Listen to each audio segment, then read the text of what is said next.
Hi YouTube Telugu subscribers అందరికి చిన్న విన్నపం. సబ్స్క్రైబ్ చేసేటప్పుడే ఈ బెల్ బటన్ ను ప్రెస్ చేసి యాక్టివేట్ చేసుకోండి. అప్పుడే మేము అప్లోడ్ చేసే లేటెస్ట్ వీడియో అప్డేట్స్ మీకు అందుతాయి. ఆల్రెడీ సబ్స్క్రైబ్ చేసుకున్న వాళ్ళు కూడా దయచేసి ఈ గంట సింబల్ ను నొక్కి యాక్టివేట్ చేసుకోండి.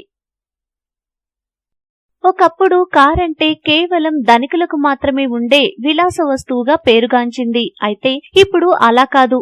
ఎగువ మధ్యతరగతి వారు, ఆ మాటకొస్తే కొంతమంది మధ్యతరగతి ప్రజలు కూడా కార్లను కొనుగోలు చేస్తున్నారు. అయితే కార్ అయినా అలాంటి వీల్స్ కలిగిన వేరే ఏ వాహనమైనా అందులో స్టీరింగ్ కుడి లేదా ఎడమ వైపు మాత్రమే ఎందుకుంటుంది? మధ్యలో ఎందుకు ఉండదు?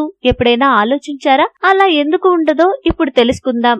Bharat, Pakistan, Sri Lanka, Bangladesh, Japan, Australia, Indonesia, south Africa వంటి కేవలం కొన్ని దేశాల్లోనే కార్లకు స్టీరింగ్ కుడివైపుకు ఉంటుంది. మిగతా అన్ని దేశాల్లోనూ స్టీరింగ్ ఎడమ వైపుకు ఉంటుంది. అయితే కుడి లేదా ఎడమ ఏదైనా పెద్ద తేడా ఏం లేదు. ఎటువైపు ఉండి నడిపినా సౌకర్యవంతంగానే ఉంటుంది. కాగా కొన్ని దేశాల్లో ఒకలా, ఇంకొన్ని దేశాల్లో మరొకలా వాహనాల స్టీరింగ్లు ఎందుకుంటాయంటే అందుకు అక్కడి ట్రాఫిక్ రూల్సే కారణం. ఈ క్రమంలో ఎడమవైపు స్టీరింగ్ కలిగిన వారు రోడ్డుపై కుడివైపుకు, కుడివైపు స్టీరింగ్ కలిగిన వారు రోడ్డుపై ఎడమవైపుకు వెళ్తారు. కానీ వాహనాల స్టీరింగ్ మాత్రం ఏదో ఒకవైపుకు మాత్రమే ఉంటుంది, మధ్యలో ఉండదు. వాహనం మధ్యలో స్టీరింగ్ ఉంటే డ్రైవింగ్ చేసే వ్యక్తి రోడ్డును అన్ని వైపులా క్లియర్ గా చూడలేడు. దీనికి తోడు స్టీరింగ్ మధ్యలో ఉంటే వాహనం ముందు భాగంలో కేవలం ఒకరు మాత్రమే కూర్చునేందుకు వీలు కలుగుతుంది. దీంతో మొత్తంగా కారులో ప్రయాణించే వారి సంఖ్య తగ్గుతుంది. వాహనంలో కుడి లేదా ఎడమ వైపుల్లో